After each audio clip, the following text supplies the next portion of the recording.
ورنہ یہ دنیا تو آہوں سسکیوں اور آنسوؤں کی آماج کا بن جائے۔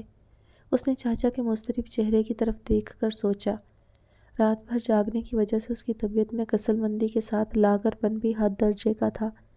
ڈاکٹر راؤنڈ پر آئی تو اس کا بی پی دیکھ کر گھبرا گئی، پھر اسے ڈرپ لگانے کی ضرورت محسوس ہوئی اور ساتھ ہی اسے انجیکشن دے کر سلا دیا۔ کم ان صدیقہ، لیڈی ڈاکٹر سہرش نے صدیقہ کو آفس میں آتے دیکھ کر مسکراتے ہوئے کہا۔ تمہارے لیے گڈ نیوز ہے، صدیقہ نے اچنبھے سے اسے دیکھ کر دل میں ہی سرگوشی کی۔ گڈ نیوز میرے لیے؟ It is impossible. آپ ماں بننے والی ہیں۔ صدیقہ کے کانوں میں آواز گونجتی ہوئی دور ہوتی گئی اور وہ سنبھلنے کے باوجود کرسی پر لڑک گئی۔ اسے وہیں انسپیکشن ٹیبل پر لٹا دیا۔ 5 منٹ بعد ہی وہ آنکھیں کھول کر حیرت سے گرد و پیش کا جائزہ لیتے ہوئے مکمل طور پر ہوش میں آ گئی۔ وہ ماں بننے والی ہے، وہ بڑبڑائی۔ بات تو خوشی کی ہے، لیکن اتنی بڑی ذمہ داری کیسے نبھاؤں گی؟ وہ بے بسی سے سامنے کھڑی ڈاکٹر کو دیکھنے لگی۔ صدیقہ، فرسٹ بیبی کی خوشی کا تو جواب ہی نہیں ہوتا، مگر میں نے آج تک ایسی عورت نہیں دیکھی جو یہ خبر سن کر مارے مسرت کے اپنے ہوش و حواس کھو بیٹھے۔ وہ مسکرا کر اس کا بلڈ پریشر چیک کرنے لگی۔ ڈاکٹر صاحبہ، مجھے بچہ نہیں چاہیے تھا، ابھی تو ہم سیٹل بھی نہیں ہوئے، وہ بمشکل بول پائی۔ نہ جانے اس کے والد کو واپس آنے میں کتنا ٹائم لگے، میں اکیلی کیسے سروائیو کروں گی اس کے ساتھ۔ جاب کرو اور اپنی ماں یا چھوٹی بہن کو اپنے پاس رکھو جب تک میاں نہیں آتا، وہ لاپرواہی سے بولی۔ خود کو مصروف رکھو گی تو 9 مہینے گزرنے کا پتہ بھی نہیں چلے گا۔ ماں کا انتقال ہو چکا ہے، یہ سفر مجھے تنہا ہی طے کرنا پڑے گا۔ وہ روحانسی ہو گئی۔ اس میں پریشانی کی کوئی بات نہیں، ہمت کرو، اسی اسپتال میں اس وقت ویکینسی بھی ہے، 2 کمروں کا فلیٹ تمہارے لیے کافی رہے گا، بآسانی مل جائے گا۔ اس کے لہجے میں اتنی ہمدردی تھی کہ وہ زاروں قطار رونے لگی اور اس کا ہاتھ پکڑ کر اپنی روداد سنا کر آنکھیں موند لی، جیسے ندامت سے وہ اس سے نظریں ملانے سے قاصر ہو۔ صدیقہ، میں نے تمہیں پہچان بھی لیا تھا اور تمہارے چہرے پر پچھتاووں کو بھانپ بھی لیا تھا، مگر میں اپنے وہم اور سوچ کو غلط قرار دیتی ہوئی قدرے مطمئن تو ہو گئی تھی، مگر تمہاری آنکھوں کی پسماردگی اور سیاہی مجھے ہر بار ایک سندیسہ دے جاتی۔ صدیقہ، اس نے تم سے دستبرداری کا بہانہ ڈھونڈا ہے، اس نے تمہیں کبھی پیار کیا ہی نہ تھا۔ اس کے سر پر ہوس کا وقتی بھوت سوار تھا، وہ اتر گیا اور وہ تمہیں تڑپتا بلکتا تنہا چھوڑ کر چلتا بنا۔ تم اسے بھول جاؤ، وہ واپس نہیں آئے گا اور یہ بچہ تمہارے لیے باعث رحمت اور مقصد حیات ہوگا، وہ دکھ بھرے لہجے میں بولی۔ میں آپ کی تمام باتوں سے اتفاق کرتی ہوں، مجھ سے نہ جانے اسے کیا دشمنی تھی، کس ستم کا بدلہ لیا ہے اس نے۔ دشمنی نہیں تھی، اس کے سر پر ہوس کا بھوت سوار تھا۔ اگر وہ شادی کے بغیر اتر جاتا تو وہ تم سے شادی کرنے کو اہم نہ سمجھتا، مگر تم تھی ایک نیک اور پاکیزہ لڑکی۔ خیر، جو ہونا تھا وہ تو ہو چکا، وہ ماضی تھا، بیت گیا۔ اب اپنے حال اور اس معصوم کے مستقبل کی فکر کرو۔ اس ننھی جان کا کیا قصور ہے کہ اسے اس دنیا میں آنے سے روک دیا جائے؟ اس گناہ کبیرہ کے بارے میں کبھی سوچ بھی ذہن میں نہ لانا، وہ سنجیدگی اور سختی سے بولی۔ تھینک یو ڈاکٹر سہرش، وہ آنسو صاف کرتے ہوئے بولی، مگر یہ سب کیسے مینیج ہوگا؟ تم اس کی فکر نہ کرو، میں تمہاری جاب کا انتظام کرتی ہوں اور رہائش اور سیکیورٹی کا بھی، وہ مسکرا کر بولی۔ بس تمہیں صرف اس ٹینشن سے مکمل طور پر آؤٹ ہونا ہے اور اپنی نئی زندگی کو فخر اور حوصلے کے ساتھ ویلکم کرنا ہے، یہی ہے تمہاری اور آنے والے بچے کی سیکیورٹی۔ ضمیر کی بھڑکتی ہوئی آگ میں ڈاکٹر آصف ہر پل جیے گا اور مرے گا، کیونکہ وہ دھوکے باز اور بے حس نکلا۔ تم نے تو اسے پیار کیا تھا، تم نے پسند کی شادی کر لی، کوئی گناہ نہیں کیا۔ معاشرہ معاف کرتا ہے یا نہیں، تمہیں اپنے کیے پر پشیمان نہیں ہونا چاہیے۔ تم نے جو بھی کیا اسے غلط رنگ دے کر خود کو اذیت میں مبتلا کرنا چھوڑ دو، اس بچے کے لیے درست نہیں ہوگا۔ تم تو جانتی ہو کہ ماں کے مزاج کا بچے کے ذہن پر کیسا اثر پڑتا ہے، وہ مسکرا دی۔ جی، وہ اس بات میں سر ہلا کر بولی۔ اللہ تعالیٰ کسی حاجت مند کو تنہا نہیں چھوڑتا، اس کے لیے کہیں نہ کہیں سے غیبی مدد ضرور پہنچتی ہے، وہ عقیدت بھرے لہجے میں بولی۔ تمہاری خوش آئند زندگی کی شروعات ہو چکی ہے، بیسٹ آف لک۔ اس نے ہاتھ آگے بڑھایا تو صدیقہ نے اپنا سرد ہاتھ اس کے ہاتھ میں دے کر کہا، آپ کا یہ احسان زندگی بھر نہیں بھولوں گی۔ سچ ہے کہ ڈاکٹر زندگی بخشتا ہے، لیتا نہیں۔ وہ آیا کے ساتھ اپنے کمرے کی طرف چل پڑی۔ کمرے سے باہر دروازے پر چاچا کا جھکا ہوا سر دیکھ کر اس کا دل بیٹھنے لگا، مگر فوراً ہی خود پر قابو پا کر قریبی کرسی پر بیٹھ گئی۔